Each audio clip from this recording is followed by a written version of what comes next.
إذا متابعينا الكرام، أعود معكم لتحليل الخطاب ديال السفير الأمريكي في المغرب ديوك بوكان الثالث، لأن صراحة أنا كان خصني نعاود نقرا داكشي اللي قال حتى باللغة الإنجليزية، لأن هذيك التصريحات أنا لأول مرة كنشوف الأمريكيين يتحدثون بهذه الطريقة عن الصحراء المغربية.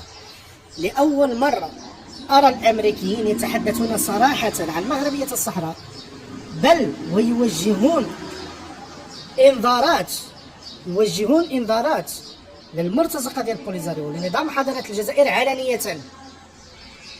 علانية بالمكشوف. شحال هذه كانوا كيعطيوهم انذارات تحت الطاولة ولا في الكواليس. الآن الأمريكيين خرجوا ليها طاي مع نظام زريبات الجزائر. على داكشي كان خصني نعاود نقرا داكشي ونعاود نتأكد من داكشي اللي قال ديك بوكان، وفعلا تأكدت من أن الولايات المتحدة الأمريكية قد وصلت لواحد النقطة ديال يا إما تجمعوا راسكم يا زريبات الجزائر، ويا إما غادي تخلى داركم. غادي تكونوا سمعتوني قلت هذه الجملة مرارا وتكرارا في الفيديوهات الماضية، في الأيام الماضية، لكن الآن السفير الأمريكي قالها بصريح العبارة. خرج لهم جود من الآخر، قال لهم بعدا بأن الولايات المتحدة الأمريكية تعتبر الصحراء المغربية وستظل تعتبر الصحراء المغربية، وحنا غادي نوقفوا مع المغرب من طنجة للداخلة.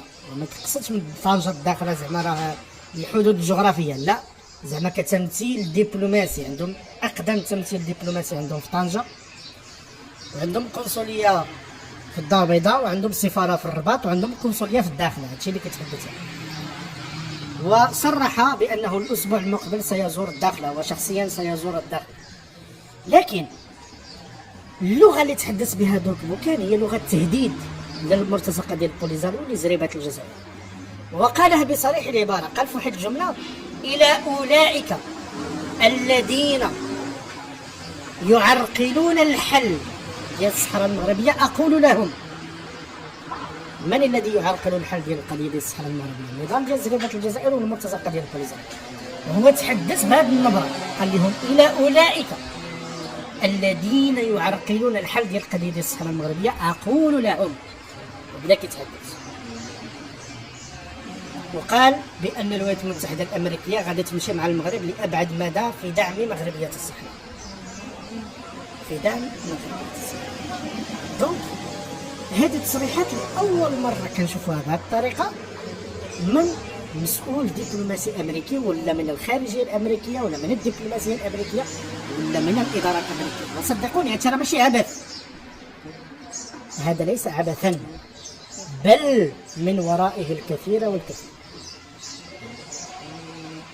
وهذا لربما يؤكد لنا التسريبات اللي كان قالها أمير ديزاد 18 شهر تفكيك المخيمات ديال تينا، والتفكيك ديال بوليزاريو، والتفكيك ديال هذا المشروع الانفصال. وهاد التصريحات ديال ديك بوكان تؤكد لنا المعلومات المسربة اللي كتقول بأن كريستوفر لاندو خرج في نظام زريبة الجزائر ديريكت، خرج فيهم ديريكت. وهناك بعض المعلومات كتقول بأنها قلبها معهم سبان. قال لهم ما تحلموش بشي دولة ديال بوليزاريو،